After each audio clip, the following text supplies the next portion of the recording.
just loved fashion growing up, just as a little girl. I used to go shopping with my mom and my aunt all the time. So then I guess one day I was like, hey, I think I want to try fashion blogging and DIYs, because that was like the thing back then.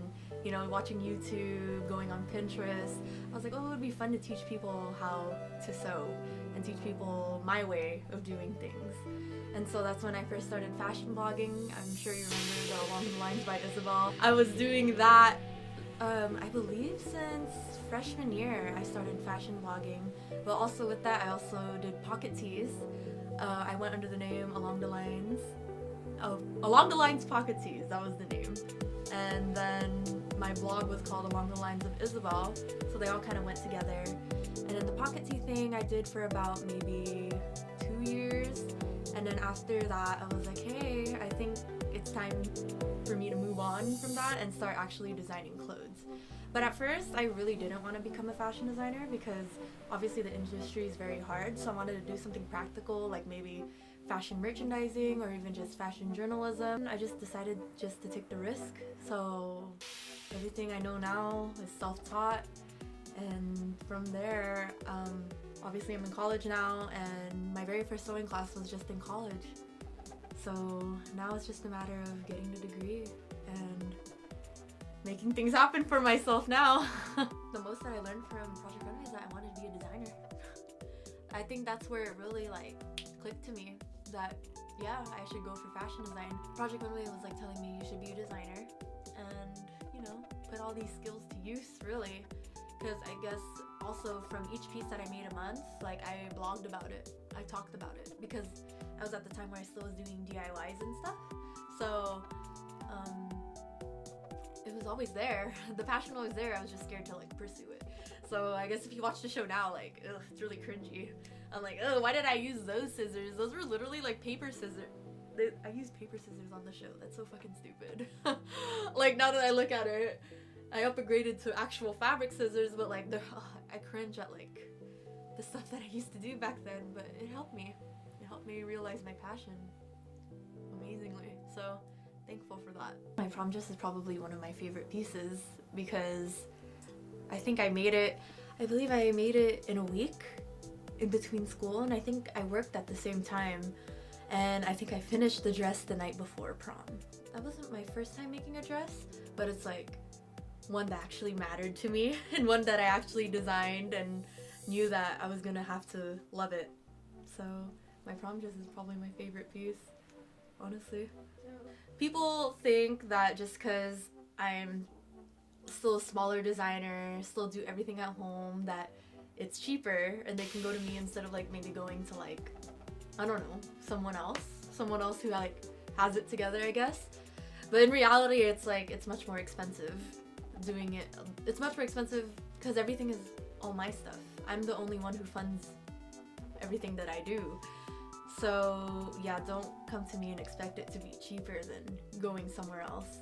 That's probably one of my biggest pet peeves too, because I've gotten asked to do like a dress for under 100, but like, really? Are you serious? No way. Like, I'm not gonna do that, you know? I mean, I guess there's people who will, but like, you know, you get what you paid for, really. So you pay for quality. I put like my heart and soul into each piece, pretty much.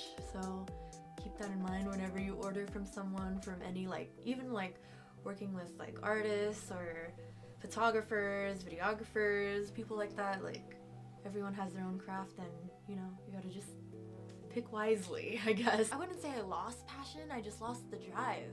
I didn't overwork myself last year, but I guess mentally, like, I felt like I just put things out just to put things out. So that's why I think I was scared of doing a collection this year, and I was very close to not doing a collection. Did you feel pressure to make things just because like other people were making things? And in a way, yeah, that's why like social media sucks sometimes. Like, you cannot get sucked into social media like that because you start comparing yourself to other people. It's like, okay, they're doing this, they're in fashion school, they're doing this, but here I am just chilling in Artesia, California. Like, but in a way, I guess, yeah, I did feel a little pressure to put something out. Like, this was earlier in the year though, like as I was designing this. But then I told myself, like, it comes naturally. It'll come I'll put something out when I'm ready to put something out. I had to take a lot of time for myself, focus on school, focus on my family, friends, boyfriend, all that good stuff. And then eventually I just found my passion again, or really found my way back into it, because it was always there. It's never gone, but it's just like after taking a break for so long, it's just trying to get back into the swing of things. Because I remember, I'll admit, like when I first started like making patterns again, or even just sewing again, I'm like, damn, this shit takes a lot of time. But then again, it's like I love it. Like it made me realize, like, just doing this collection again, like how much I love it, how much I don't mind sewing for freaking 13 hours straight. I don't mind redoing a seam because it wasn't as straight. I don't mind doing a lot of things. So this collection taught me a lot of like patience with myself. So first off, I guess I just really think of what I want my collection to be. So I think I first get inspired by colors. I try to push myself and do something different than the other. So my very first collection, I really wanted it to show like who I am, my design aesthetic. So then I went with a lot of dark colors, a lot of leather, a lot of denim, and denim is probably one of my signature fabrics that I really love to work with. The second collection that I did, I think I got inspiration from my Philippines trip. So a lot of my clothes there were inspired by cultural clothing and taking different aspects from that and then putting it into modernized clothes, modernized trends, I guess. And then my third collection, it was like my biggest collection, and I wanted to do it different from the other two, so I think I did like 27 pieces in that, but then I've never worked with an actual print, so then that's when I, brought in a print to that one. And then so keeping those three collections in mind, for this collection I knew that I wanted to work with color, because that was a thing that I've never really done before. I usually just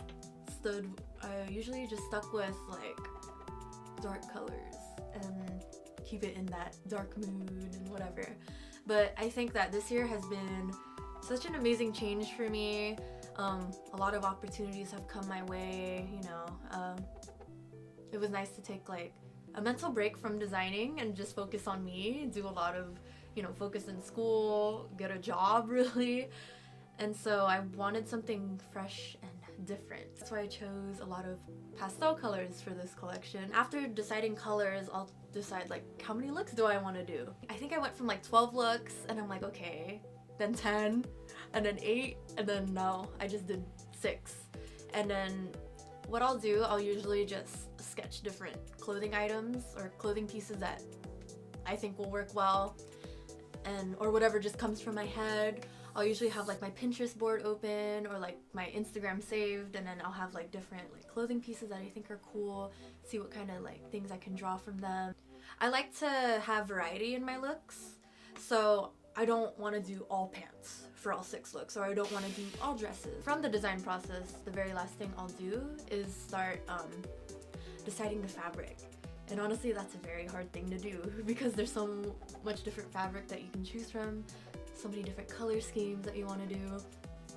So I think for this collection, I went to downtown LA in the fashion district with my boyfriend. From there, I just start buying different fabrics that I think will look good. And then there's definitely some fabrics that I didn't get to use, but it's because it didn't work out. It just didn't feel like it went into the collection. The print that like made it for me, the print that told me that yes, this is the colors that I'm gonna do, it was this one. I remember I was like, I need to add a print, I need to add something to it, because I feel like it's not me if I don't add just a print or something. So I was walking around and then I found this beautiful lightweight embroidered cotton, and I was like, you know what, this is exactly these are the collection colors. And then after like a couple fabric trips and a couple like, finding hardware for whatever that I need, that's when I'll start doing patterns. And patterns, like, I hate making patterns because you have to fit it, you have to do all this, take measurements. So I think patterns took maybe about 2-3 weeks to do because I also had school, also had work. I cut all my patterns in the fabric all at once, and after that, then that's when I'll just start sewing. So I don't just cut and then sew and then cut and sew. It's so much faster to just cut everything out all at once and then sew it all together at once. And then if I'm missing something, then it's super easy to just, you know, take the fabric that you have left over and then just, what do you call it? And just cut out what you need. So I guess over the years I've figured that out. I think I just learned from experience, really. I definitely learned a lot from like all the hours of sewing, all the hours of designing, all the hours of all the time that I spent into fashion. I just really learned that you just, like I said earlier, like you just gotta go at your own pace. You can't compare yourself to others. You can't compare yourself to what other people are doing because everyone takes different paths to go where they want to be. Basically, to anyone who really wants to start learning how to do something, you just gotta start. Even if you don't have the money, don't have the resources, you don't have to start off with $1,000 machine. You don't have to start off with like $1,000 camera or like the nicest well, you don't have to start off with like the nicest like basketball shoes or whatever your passion is. You really don't have to get all these nice things for you to start a passion. I didn't buy my first sewing machine, but I used something from my grandma. Like literally it was in the back. I told my dad, hey, like I think I want to learn how to do pocket tees. I want to make money and design.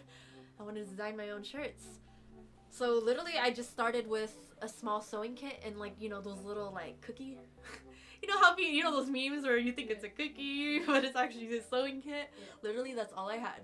A hand-me-down sewing machine and literally a small little tin of sewing supplies. I just first started sewing with like just old t-shirts. Like that's when I first started practicing like how to do like my own seams and whatever. Yeah, I literally just grew. I learned from growing, and so much money was put into this craft. I think with any like creative person, like with all your cameras and like with anything, like there's so much like heart, soul, money. I mean, not everything's about money, but like, but when it comes to things like this, you have a job just to fund your passion. Literally, like, you literally learn. You literally learn from experience. You learn as you go. It's not easy. No one really tells you. I'm gonna change everything to just my last name, because apparently my name means spun thread. And honestly, like, it's kind of like fate. It's meant to be, I guess. So Hilado will be my everything I'm going by. Really, next year, that's what I'm planning on doing. New logo, new tags, new branding, I guess. I'm gonna see where that will take me. But I think it's like a cool thing, because it's always been, I guess you could say it's always been in me.